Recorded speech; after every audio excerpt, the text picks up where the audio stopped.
Hi, in this video I'll be performing a hypothesis test to validate my claim, which is average hours of sleep Singapore students get during school hours is 6.5 hours. I got this from SingHealth website, and these are my hypotheses. First, null hypothesis is that average hours of sleep Singapore students get during school hours is equal to 6.5 hours, and alternative hypothesis is less than 6.5 hours. This alternative hypothesis is a left tail test. I'm using this because I'm only interested in whether the sleep duration is lower than the hypothesized mean. This test I've collected some data and we're using to perform the rest of my calculation and other things. Next, we'll be calculating mean and standard deviation using Excel sheet. Okay, I've input all the results in this table, and we'll be using this table to find mean and standard deviation. For mean, I'm using this formula.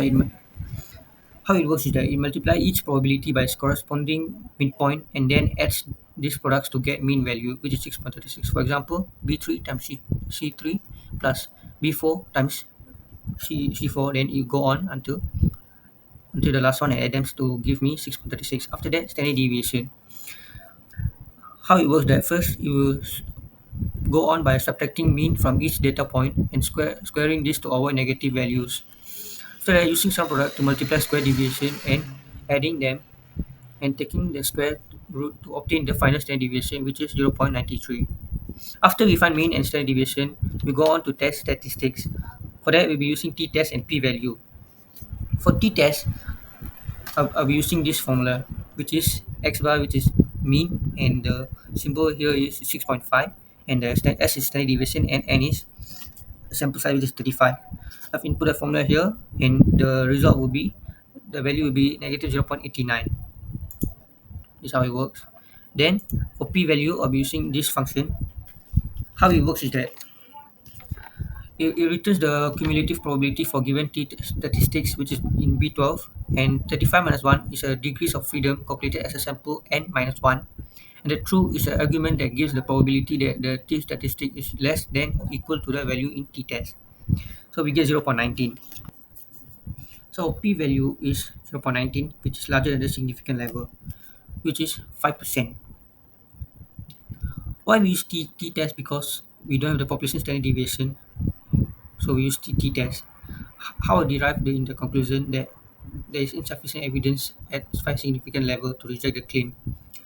Firstly, we set a significant level at 5%, meaning we need strong evidence, which is we use p-value, and the p-value is 0.19 larger than 0.05, so we fail to reject null hypothesis.